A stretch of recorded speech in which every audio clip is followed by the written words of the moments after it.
Officials in the US and China are in Sweden for a fresh round of talks that could see them extend a détente on trade beyond the deadline set for the middle of next month. Third talks between the Vice Premier of China and the US Treasury Secretary Scott Bessent, who will be here over the next couple of hours in Stockholm.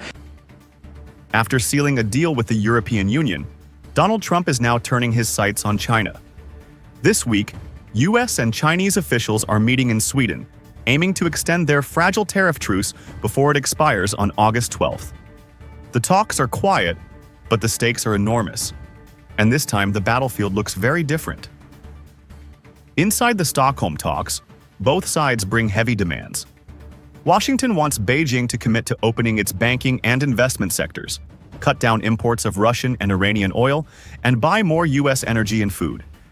In return, Trump's team may offer selective relief, loosening export controls on aerospace parts, semiconductor tools, and possibly scaling back some visa restrictions. But China isn't coming in weak.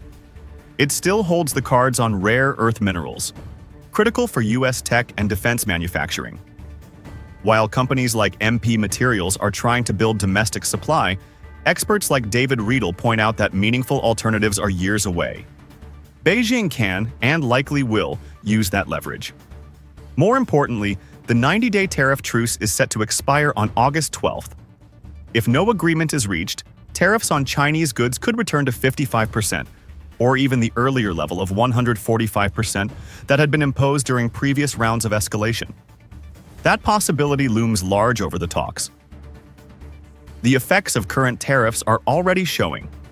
According to market researcher David Riedel, US retailers have burned through inventory bought before or during brief tariff pauses.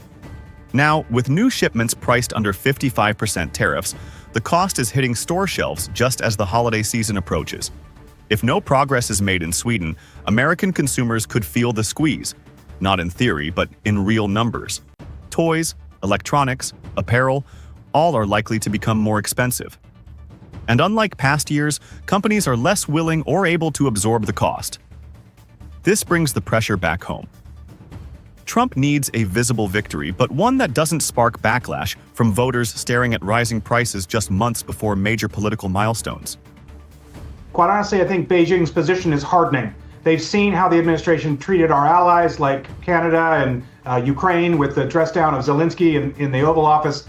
There is no way that Beijing's going to put Xi in any position where he loses face. Yet a deal won't come easy. China's position is shifting, not toward compromise, but toward control.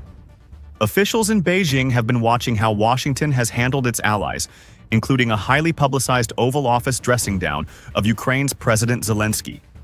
They are determined not to let President Xi appear weak. This means any agreement will be tightly scripted. Chinese negotiators are reportedly demanding that the Trump administration refrain from negative public comments, a kind of communication ceasefire, as a condition for ongoing talks. In parallel, Beijing is accelerating self-reliance in technology, including domestic chip production, to reduce future vulnerability.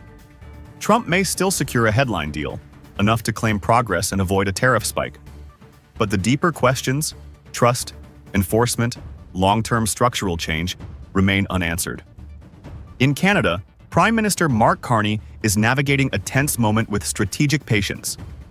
While the US has imposed a 25% average tariff and threatens 35% if talks fail, Ottawa isn't rushing to sign a bad deal.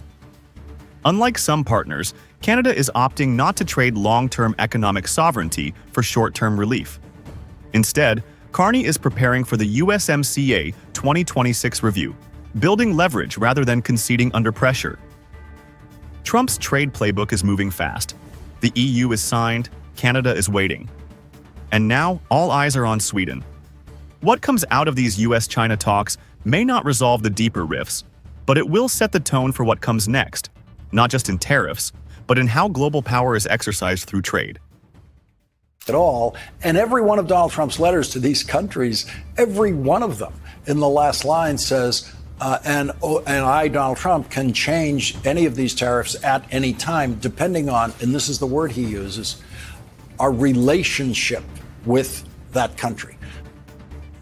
There was a time when allies stood close. Canada and Japan weren't just trading partners. They were pillars in America's global architecture, steady, reliable, and aligned. But today, those pillars are shifting. On July 10th, President Donald Trump announced a sweeping 35% tariff on all Canadian imports, effective August 1st. Just days earlier, Japan received notice of a 25% blanket tariff on its exports to the United States. These weren't isolated decisions. They were part of a larger pattern, one defined by disruption, volatility, and personal leverage. Allies who once believed in a stable trans-Pacific order are now asking a difficult question. If trust is gone, what's left to hold them here? Trump goes on to say in that letter that if Canada raises its tariffs, quote, whatever number you choose to raise them by will be added onto the 35% that we charge. Donald Trump's trade policy in 2025 has followed no conventional rulebook. Instead of structured trade frameworks, the president has relied on unilateral letters, announcing tariffs, shifting deadlines, and warning partners that duties could change based on the relationship. For Canada, the escalation has been relentless. After facing tariffs on aluminum, steel, and copper earlier this year, the new 35% duty stunned businesses across sectors. It came even as Canada was still in active bilateral negotiations with Washington, talks that were expected to conclude by July 21st. Rather than escalate publicly, Prime Minister Mark Carney chose a quieter path.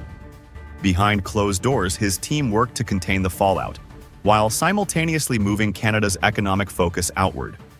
Canada has intensified trade negotiations with ASEAN, and in July, its foreign minister confirmed progress on a new free trade agreement. At the same time, Ottawa signed a defense and intelligence sharing pact with Tokyo, expanding security coordination in the Indo-Pacific. In Japan, the response has been firmer, but no less strategic. The 25% tariff letter from Washington triggered strong language from Tokyo.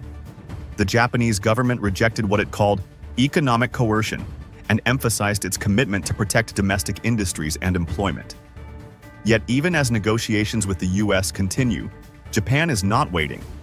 Its economic ministers are expanding ties with Southeast Asia and Europe, reinforcing partnerships that don't come with strings attached. Taken together, the message is clear. Trump's tariff. First diplomacy is no longer just a tactic. It's become a turning point. And it's pushing countries to build new bridges beyond Washington. And I am here, the Carney government's first visit to the Indo-Pacific, my first visit to the Indo-Pacific, to stress the importance of multilateralism. Multilateralism in trade and economic matters in particular. Japan and Canada have taken a major step forward in deepening their strategic ties by signing a security information sharing agreement. The Indo-Pacific is no longer just a strategic concept. It's becoming a new center of gravity for countries seeking balance, stability, and multilateral cooperation. For Canada, that means finalizing its FTA with ASEAN, strengthening LNG exports to Asia, and leveraging its role as a supplier of critical minerals. In the past month, Canadian LNG shipments have reached Malaysia, while Ottawa continues to court Petronas and other Asian energy players. Japan, meanwhile, is reinforcing its defense ties across the region and pushing for tighter cooperation with ASEAN nations, including Vietnam and Indonesia. Both nations, longtime U.S. allies, are now rebalancing. Not in protest, but out of necessity. Because in today's climate, diversification isn't just smart, it's essential. Trump promised 90 deals in 90 days. But what the world has seen are 90 days of confusion. Letters sent, tariffs threatened, and no binding agreements in sight. In that void, trust is eroding. Canada and Japan aren't turning hostile, they're adapting. Quietly, pragmatically, and with long-term interests in mind. What's emerging isn't anti-American, it's post-American. A world where allies still value U.S. partnership but no longer build their future around it. Because allies don't wait forever. And when tariffs replace trust, the world moves on. So many issues involve U.S.-Canada relationships that it's like shooting your sibling in the heart, I can't believe we're doing what we're doing. Tariffs are tools. But in today's trade war, they've become something more. Symbols of disruption, wielded personally by Donald Trump. This latest escalation didn't come from Beijing or Brasilia. It came from Washington. And it wasn't aimed at rivals, but at Canada. For decades, the United States and Canada weren't just trading partners. They were collaborators in manufacturing, in defense, in shaping the global economy. Now, that foundation is cracking. And for the first time, the pushback is coming not just from Ottawa, but from Washington insiders themselves. Carla Hills, who once led America's NAFTA negotiations, is sounding the alarm. Not with politics, but with history. Because what's happening now isn't just a trade dispute. It's a breakdown, triggered by Trump, but felt across borders. What do you make of Trump issuing this tariff threat in the middle of trade talks? Things look to be going in the right direction. It seems like there was some positive signals being sent. Now he's just dumped this on us. Trump's tariff-first approach has left allies scrambling. And among those most concerned are the very people who once helped build the North American trading system. Carla Hills, former U.S. trade representative, isn't known for dramatic language, but even she has called the situation a self-inflicted wound, comparing it to turning on your own sibling. For her, the damage isn't abstract, it's operational. Cross-border supply chains, especially in autos and manufacturing, rely on predictability. Trump's surprise escalations are replacing that with chaos. Planning has become guesswork. From small businesses in Michigan to parts manufacturers in Ontario, firms are holding back on hiring, investing, and signing long-term contracts. And the economic toll is measurable.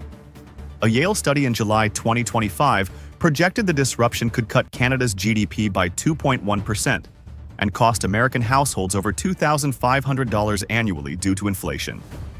Trump promised control. What businesses got was confusion. What I wanted to emphasize today is, as Minister in charge of industries and of the economy, is we are not alone in this world. We need to be closer to our allies.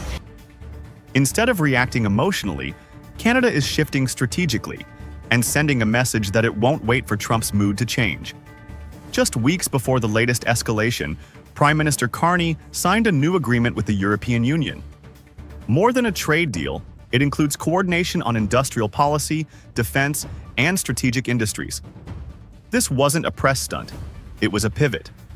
And while Carney keeps negotiations private, Industry Minister Melanie Joly has taken the lead in economic diplomacy. Her approach is quiet but pointed. Canada is protecting jobs not through retaliation, but through realignment. Under CETA, trade with the EU continues to expand. And Joly is working to accelerate full ratification across Europe, even as 10 member states have yet to finalize the agreement. Her message is simple. Trump may be closing doors, but Canada is opening others.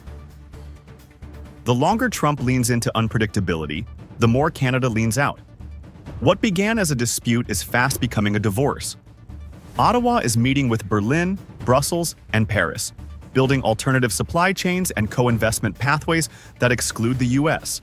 And the U.S. isn't just losing trade, it's losing credibility. Veteran negotiators like Hills have warned that leadership is about consistency, but Trump's tariff policy has been anything but.